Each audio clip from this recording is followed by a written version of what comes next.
নমস্কার সবাইকে, নমস্কার আগরতলা ত্রিপুরাবাসী।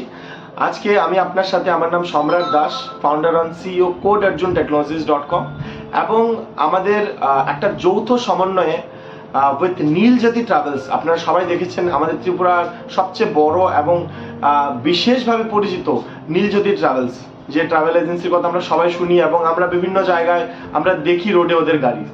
তো এই যৌথভাবে দুই কোম্পানির সমন্বয়ে আমরা এই চ্যানেলটা তৈরি করতে যাচ্ছি, এবং এই চ্যানেলে এটা আপনাদের এবং ইউথ জেনারেশনকে ইন্সপায়ার করার জন্য আমরা বিভিন্ন ইউথ আইকন এবং বড় বড় বিজনেসম্যান, বড় বড় সেলিব্রিটিসদের নিয়ে আসব, যেখানে ওদের সাথে আমাদের একটা পডকাস্ট চ্যানেল এটা হতে চলছে।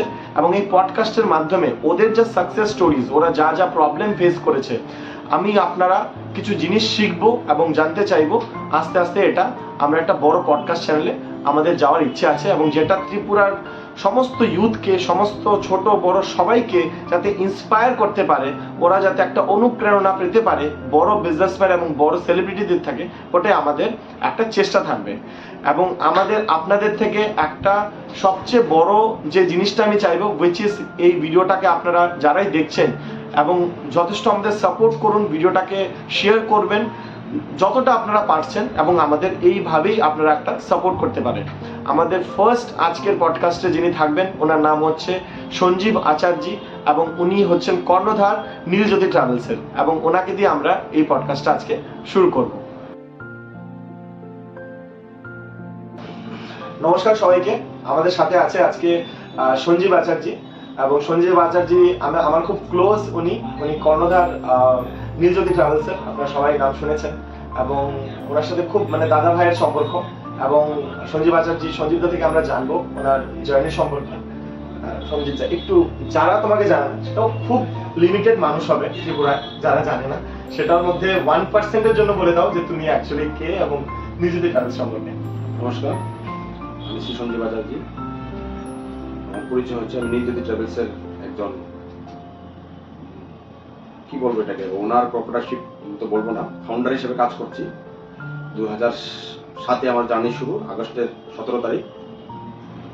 আজকে 2024 চলছে। এখনো আমরা এই বিজনেস এবং এই প্রতিষ্ঠানের সঙ্গে, এখন বিজনেস প্রতিষ্ঠান এখন একটা পরিবার হয়ে গেছে। এই পরিবারের সঙ্গে আমরা সবাই, রাজ্যের অনেকগুলি লোক এটার সঙ্গে জড়িত আছে, তো সবাইকে নিয়ে চলার চেষ্টা করছি। আগামী দিনে এই পরিবারের সাথে যাতে আরো অনেক লোক জড়িত হতে পারে, এটাই বলবো। ওকে, তো আমরা দাদা একদম বেসিক থেকে জানবো, তুমি যখন স্টার্ট করেছো, এবং আমাদের ত্রিপুরার যারা ইউথ আছে, যারা দেখছে, যারা স্টার্ট করতে চায় যে কোনো বিজনেস, যে কোনো ফিল্ডে, কিভাবে স্টার্ট করবে, এবং তোমার জার্নিটা একটু বলো। ওটা থেকে অটোমেটিকলি ওরা একটা ইন্সপিরেশন পাবে। একদম ছোটবেলা থেকে বলো। ছোটবেলা থেকে তো পড়াশোনা করেছি, অল্প বয়সে বিয়ে হয়েছে, বিয়ের পরে কর্ম করতে হবে, কর্মজীবন শুরু করতে হবে। সেজন্য পড়াশোনা ঠিকভাবে চালিয়ে যেতে পারিনি, কন্টিনিউ করতে, কারণ রোজগার চিন্তা করতে হবে। আমার বিয়ে হয়েছিল 2002-এ। তারপরে 4-5 বছর অনেক কাজ করেছি, অনেক জায়গায় কাজ করেছি, অনেক স্ট্রাগল করতে হয়েছে লাইফে। 2007-এ হঠাৎ করে কিছু একটা পয়সা এসেছিল, তখন ছেলের জন্মদিনে একটা গাড়ি কিনেছিলাম। তো এটা জানতাম না তখন, ওটা যে আমার পথ চলা শুরু হয়ে যাবে, এটা আমার যে মূল বিজনেস শুরু হয়ে যাবে। ছেলের জন্মদিনের জন্য একটা গাড়ি নিয়েছিলাম। জন্মদিনের গাড়ি থেকে স্টার্ট হলো না, তখন জন্মদিনের উপলক্ষে একটা গাড়ি কিনেছিলাম। আচ্ছা, তখন একটা বিজনেস ছিল, আমার গ্রোসারি বিজনেস ছিল। আচ্ছা, মোবাইলের বিজনেস ছিল। তখন জাস্ট খালি মোবাইল আমাদের ত্রিপুরায় নতুন নতুন আসা শুরু হয়েছিল। তো এই হঠাৎ করে ওই বিজনেসটা ফ্লপ হয়ে যাওয়াতে, তখন কোনো অপশন নেই, বিজনেস হঠাৎ করে বন্ধ হয়ে গেল, আমার চলছিল না। তখন আমার কিছু না কিছু একটা করে চলতে হবে। তো ওই যে গাড়িটা আমি নিয়েছিলাম প্রথম উপার্জনের, তো ওইটা দিয়ে আমি নিজেই শুরু করেছি প্রথম গাড়িটা চালিয়ে বিজনেস। তোমার জায়গাটা প্রবলেম থেকে স্টার্ট হয়েছিল, ইনিশিয়ালি বিজনেসের লস হয়েছিল, তারপর থেকে তুমি ট্র্যাক চেঞ্জ করে এই ট্রাভেল এজেন্সিতে চলে গেছি। ছোটবেলা থেকেই একটা ইন্টারেস্ট ছিল, কোনখানে যদি বলতো কেউ ঘুরতে যাবো, তখন খুব মজা ছিল, ঘুরতে যাবো ঘোরার মধ্যে একটা নতুন কিছু শিখতে পারতাম। বাট ইয়াং এজে আমরা একটু ডাইভার্ট হয়ে যাই, আমরা বুঝতে পারি না কোন ট্র্যাকে যাব, কোন ডোমেইনে যাব। তুমি ট্রাভেল কেন চুজ করলে? ট্রাভেল কেন চয়েস করলাম, প্রথম তো বললাম আমি ছোটবেলা থেকে ঘোরার একটা আশা ছিল, আর সেকেন্ড অপশন আমার কাছে ছিল শুধু গাড়ি, আর এক্সট্রা ইনকাম আমার কাছে নেই। তো আমার ওইটাকে আমার বেছে নিতে হলো। শাহরুখ খানের একটা কথা আছে, যে কুছ নেই করতে वो कमाल करते हैं। তো ওনার কাছে কিছুই ছিল না, একটাই গাড়ি অপশন ছিল, এবং সেটা দিয়ে স্টার্ট করলো, এবং এত বড় আজকে ফাউন্ডার হয়ে গেলেন।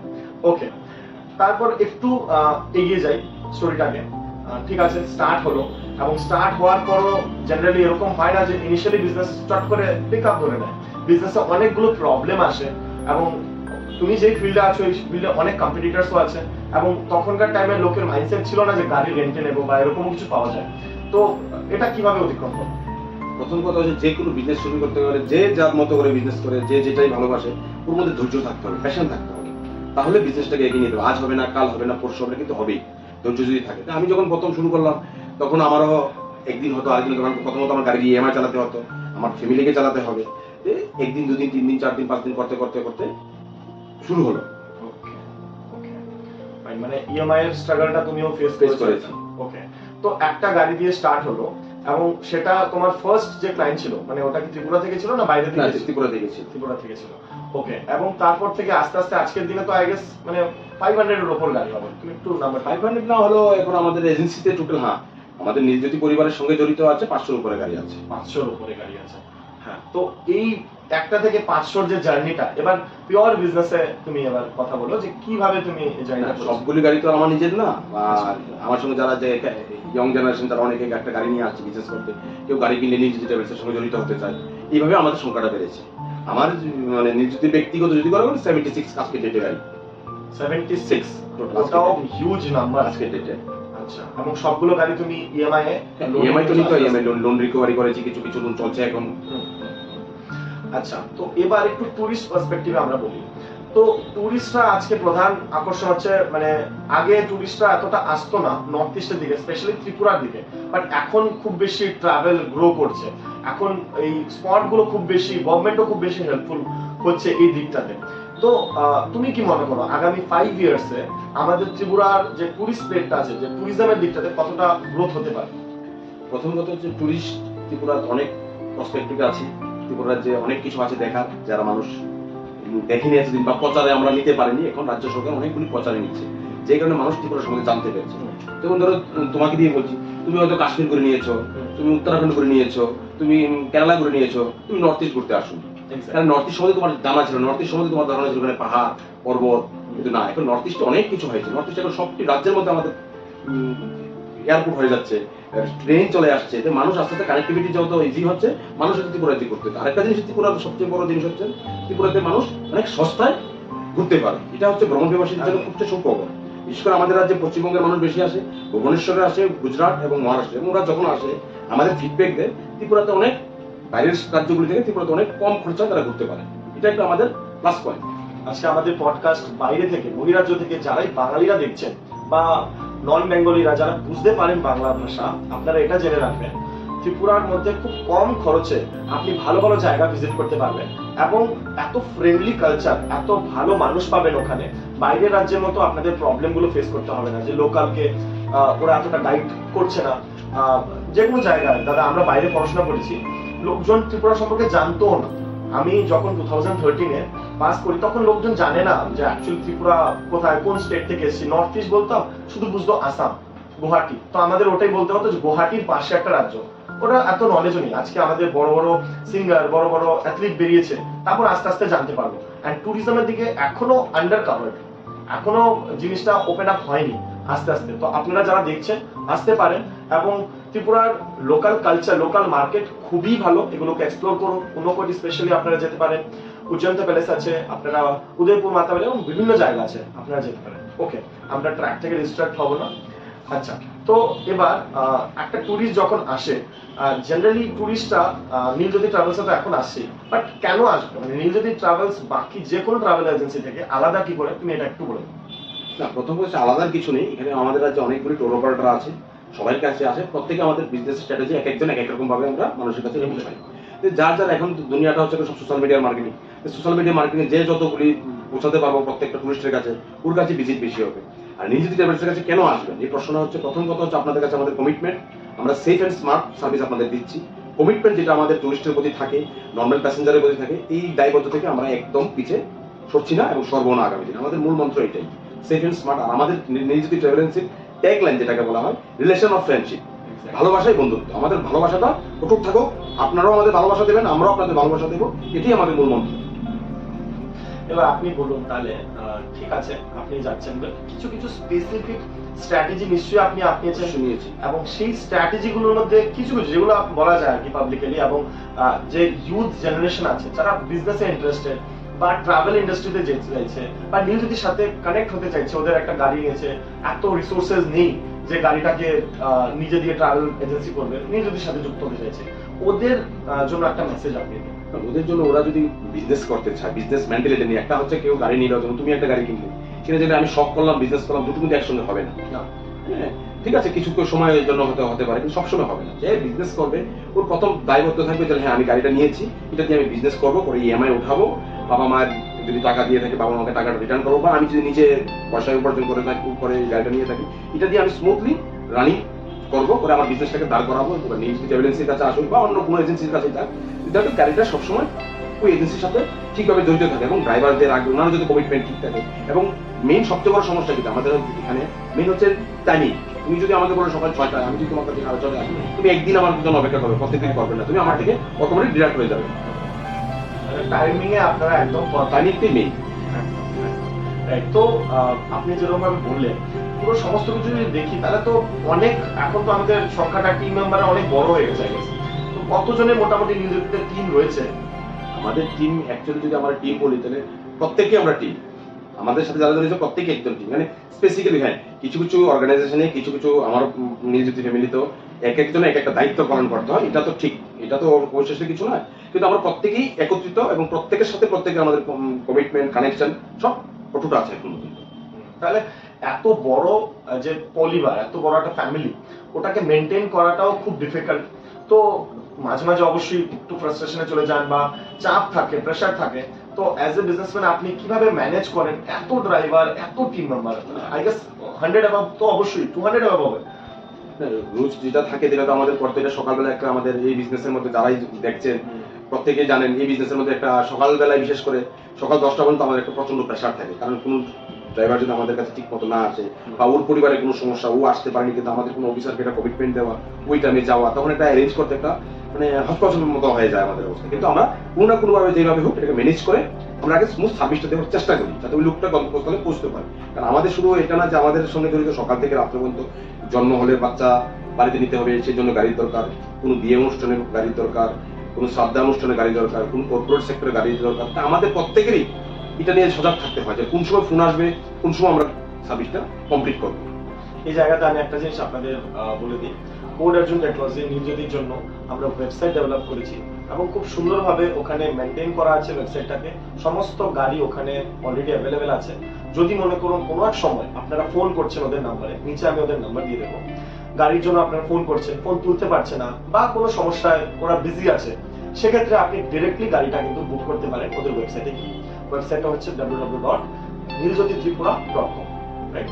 এবং দাদা একটা আমাদের কথাও চলছে আমাদের একটা অ্যাপের লঞ্চের ব্যাপারে, which is N-Drive, রাইট? ওটা সম্পর্কে একটু বলে দাও কি হতে চলছে। অ্যাকচুয়ালি 2018-তে আমি একবার চেষ্টা করেছিলাম এবং বেশ কিছুদিন চলে গেছিল, নিয়ে যদি নাম দিয়েছিল আমাদের, কারণ আমাদের রাজ্যে ওলা উবেরের মতো সার্ভিস এখানে নেই, যেহেতু আমাদের আগরতলা শহরটা ছোট, এখন আস্তে আস্তে বড় হচ্ছে, শহর বড় হচ্ছে, মানে মানুষও বেশি আসছে। এই যে সমস্যাটা হচ্ছিল ওই সময়, এখন কোভিড চলে আসলো, তো আমরা ওইটাকে আর শুরু করতে পারিনি ঠিকভাবে। এখন আবার সম্রাট কিছু প্রপোজাল দিল, দেখে ভালো লাগলো, অ্যাকসেপ্ট করলাম। এখন আবার নতুন করে N-Drive হিসাবে আবার আপনাদের সামনে 1 জানুয়ারি 2025 থেকে আমরা রাজ্যবাসীর জন্য এটা লঞ্চ করবো। এটা একটা যথেষ্ট হেল্প চাই আপনাদের থেকে অবশ্যই, এবং এটা যৌথভাবে এরকম একটা অ্যাপ লঞ্চ হচ্ছে যেখানে আমরা ডিরেক্টলি ওলা উবারের মতো একটা অ্যাপ্লিকেশন রেডি করেছি এবং সেই অ্যাপ্লিকেশনের মাধ্যমে আমরা রাজ্যবাসীকে সার্ভিসেস দেব। এবং অবশ্যই যেরকম ভাবে ওলা উবারের ইন্টারফেস থাকে এখানেও ইন্টারফেস হবে, বাট কিছু জিনিস আমরা এর মধ্যে একটু বেটার ডেভেলপ করতে পেরেছি, যেটা আপনাদের প্রাইসিং এর ক্ষেত্রে অনেক বেশি হেল্পফুল হবে এবং চিপ রেটে আপনারা গাড়িটা পেয়ে যাবেন। তো যখনই আপনি একটা প্ল্যাটফর্মে আসবেন, ওলা, উবার, N-Drive এরকম প্ল্যাটফর্মে আসছেন, তো একটা প্রপার জায়গা পেয়ে যাচ্ছেন যেখানে আপনি প্রাইসিংটা দেখে নিতে পারছেন, অ্যাকর্ডিংলি কত কিলোমিটার এটা আপনি দেখে নিতে পারছেন, এবং আপনি ওখানে অ্যাপের মাধ্যমে পে করতে পারছেন। কোনো একটা সেফটি ইস্যুর জন্য ওখানে SOS বাটন দেওয়া আছে। তো পুরো জিনিসটা একটা স্ট্রাকচার হয়ে আসছে। তো এটা প্রথম অ্যাপ্লিকেশন হবে যেটা ওলা উবারের মতো আমরা করতে চাইছি, অ্যান্ড অবশ্যই আপনাদের সাপোর্ট চাই। ওকে, কামিং টু দ্য টপিক। আচ্ছা, তো এরকম একটা বড় ফ্যামিলি ম্যানেজ করা উইচ ইজ ভেরি ডিফিকাল্ট আজকের দিনে, এবং স্টিল আজকের দিনে তা সত্ত্বেও মানে যখন ফ্যামিলিটা বড় হয়ে যায় তখন কিন্তু সমস্যা হয় সার্ভিসেস দিকে। বাট এরকম কোনো ক্লায়েন্টস নেই যে বলবে যে নীল জ্যোতি থেকে সার্ভিস পাইনি বা গাড়ি পাইনি বা এরকম কিছু। তো এই কোয়ালিটি মেনটেন, কোয়ালিটি কন্ট্রোলটা which is a very big deal, কোনো কোম্পানির জন্যই সম্ভব হয় না। তো এই কোয়ালিটি কন্ট্রোলটা শুরু থেকে 2006-7 থেকে এখন পর্যন্ত কিভাবে মানে একদম মেনটেন করতে পেরেছো, আমারও শেখা পার্সোনালি তোমার থেকে। সবাইকে তো খুশি করা যায় না, কিছু কিছু সমস্যা অবশ্যই হয়, কিছু কমপ্লেনও আমরা পাই না যে তা না, সব ভালো তাও ধরো না, কিছু নেগেটিভ পাই, যেই নেগেটিভটা হয় ওইটাকে আমরা তখন পজিটিভ করে দিই। যতক্ষণ নেগেটিভটা না আসে এবং সমস্যাটা না জানতে পারি, আগামী দিন এটাকে আরো বেটার করতে পারিনি আমরা। তো যেই নেগেটিভ আসে তখন আমরা চেষ্টা করি যাতে ওই জিনিসটা যাতে ড্রপেজটা কম হয়, কাস্টমারকে বেশি সার্ভিস দিতে পারি।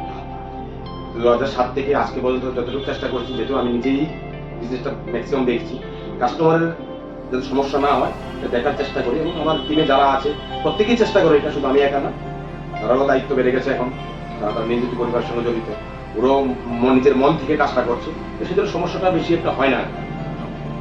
এবার আমার নেক্সট প্রশ্নটা একটু ডিফারেন্ট হবে, এবং এটা তোমার মানে আমরা শেষের পর্বে চলে এসেছি। প্রশ্নটা হচ্ছে ইউথের জন্য, যেরকম যখনই কোনো ইউথ কলেজ পাস করে, আজকের দিনে কিন্তু সেরকম গভর্নমেন্ট বা প্রাইভেট সেক্টর নেই আমাদের ত্রিপুরা রাজ্যে, রাইট? তো অনেকে বিজনেসের দিকে ঢুকতে চাইছে বা মানে আত্মনির্ভর হচ্ছে। এবার সে আত্মনির্ভর হওয়ার জন্য যে তুমি ইউথকে কি বলবে, বিকজ ওরা কি গভর্নমেন্টের জন্য প্রিপারেশন নেওয়া উচিত নাকি, বিকজ হিউজ একটা কম্পিটিশন রয়েছে, সিট খুব কম সেক্ষেত্রে, এবং বয়সও চলে যাচ্ছে। তো এই যে ইউথ মানে তোমার কাছে আমি তুলে ধরছি 20 থেকে 25-26-এর যে এজ ক্যাটাগরিটা, ওই ক্যাটাগরিটার লোকেদের কি কি করা উচিত, ওরা বিজনেসে কিভাবে মানে নিজের মানসিকভাবে কিভাবে নিজেকে মেনটেন করা উচিত বা কি পরিকল্পনা নেওয়া উচিত? কি পর্যন্ত পড়াশোনা সে কমপ্লিট করার পরে ওর কাছে তো নিশ্চয়ই কোনো অপশন চলে আসবে যে এইটা করবে না ওইটা করবে, কিন্তু যখন ওইটা ওর মন মতন হয় না তখন ধৈর্য রাখা উচিত। কারণ এখন আমাদের ভারতবর্ষে আত্মনির্ভর ভারত এবং আত্মনির্ভর ত্রিপুরা হিসাবেও আমাদের অনেক স্কিম আসছে গভর্নমেন্টের, এই প্রত্যেকটা স্কিমকে যদি ধরে বুঝে ঠিকভাবে কাজে লাগাতে পারে, সরকারি ফেসিলিটিগুলোও নিতে পারবে। হ্যাঁ, সেজন্য যেমন অনেক আগরতলা শহরে এখন ম্যাক্সিমাম দেখবে তুমি রাস্তার মধ্যে টি কর্নার, টি কর্নার এবং সাকসেস ওরা সাকসেস। ওরা যদি আজকে একটা চাকরির জন্য বসে থাকতো তাহলে হয়তো এই টি কর্নারটা আজকে হতো না, আমরা গিয়ে চা খেতে পারতাম না, বহিরাজ্যের মানুষরা সেখানে চা খেতে পারতো না, ওরাও নিজের অনুপ্রেরণা কিছু করতে পারতো না, শুধু চাকরি করতে। আস্তে আস্তে শুধু টি কর্নার না, প্রত্যেকটা জায়গায় দেখবে ভালো ভালো রেস্টুরেন্ট হচ্ছে, বাইরে থেকে পড়াশোনা করে নতুন নতুন থিম নিয়ে আসছে, নতুন নতুন স্কিম নিয়ে আসছে, যেটা আমাদের রাজ্যের পাওনা। যে আমি আমাদের সাথে যার যার যেই লাইনে আছে ওর আগে প্যাশন থাকতে হবে আমি কি করবো। ও যদি কোনো ভাবেন আমি চাকরি করবো তাহলে চাকরির দিকে যাবে, যদি মনে হয় আমি কিছু একটা করবো, নিজের পায়ে নিজে দাঁড়াবো, নিজে কিছু একটা করবো, তার জন্য অনেক গভর্নমেন্টের অনেক স্কিম আছে, অনেক স্কিম যদি ধরে নিতে পারে বিজনেসটা অটোমেটিক ডেভেলপ করতে পারে। হ্যাঁ, স্টার্টআপ ত্রিপুরা, হ্যাঁ অনেক স্কিম আছে। তো যারা ইউথ দেখছো, তোমরা সবার প্রথমে তো বলবো এক্সপ্লোর করো, তোমরা বিভিন্ন স্টেটে যাও, এক্সপ্লোর করো, দেখো যে ডেভেলপ স্টেট গুলো আছে বা ইউটিউব বিভিন্ন প্ল্যাটফর্ম রয়েছে, জানো ওখানে কি চলছে, কোন বিজনেস গুলো মডেল গুলো সাকসেসফুল, দেন ত্রিপুরাতে যেটা নেই ওটা স্টার্ট করো। তো যখন তুমি স্টার্টআপ বা এরকম কিছুতে নামবে, তুমি আস্তে আস্তে বুঝবে তো প্রবলেম এন্ড সলিউশন, তুমি যখন প্রবলেমের সলিউশন নিয়ে আসবে অবশ্যই তোমার কাছে লোক আসবে। বাট তুমি যদি অনলি বিজনেস নিয়ে করো, বাকি 10 জন করে, তখন তুমি একটা অ্যাড অন হচ্ছ, কোনো সলিউশন নেই, তো এক্সট্রা কোনো কিছু করতে যাচ্ছ না, রাইট? তো ঠিক আছে, আমাদের আই গেস একদম মানে শেষের পর্বে তুমি যদি কোনো মেসেজ দিতে চাও দাও, এন্ড আমরা এখানে শেষ করছি। মেসেজ দিলে সবাইকে বলবো সবাই ভালো থাকবেন, সুস্থ থাকবেন, নিজেকে আশীর্বাদ করবেন, যদি আগামী দিনে অনেক বড় কিছু করতে পারে এবং আপনাদের সেবায় যেন সবসময় যুক্ত থাকতে পারে, এই বলে আমি আমার কথা শেষ করছি। নমস্কার সবাইকে, আপনাদের ভিডিওটা দেখার জন্য অসংখ্য ধন্যবাদ, এবং আমরা চাইবো আমাদের চ্যানেলটাকে সাবস্ক্রাইব করবেন এবং লাইক বাটনটা টিপে দিয়ে আমাদের বোঝাবেন যে আমরা অ্যাকচুয়ালি ত্রিপুরা লোকেদের জন্য একটা কিছু বিশেষ কিছু করতে চাইছি এবং এটা অ্যাকচুয়ালি হেল্পফুল হবে। এবং যেহেতু একদম নিউ স্টার্টআপ, আমরা জানিও না যে কি কি জিনিস তুলে ধরা উচিত আর কি কি আমরা ভুল করেছি এই ভিডিওটাতে, আপনারা কমেন্ট সেকশনে অবশ্যই ভালো হলেও লিখবেন, খারাপ হলেও লিখবেন, আমার জন্য এটা একটা মানে লার্নিং হিসেবে আমি নেব। অবশ্যই এটা একটা কমেন্ট আপনারা অবশ্যই ছাড়বেন এবং ভিডিওটাকে শেয়ার করবেন। নমস্কার সবাইকে, অসংখ্য ধন্যবাদ ভিডিওটা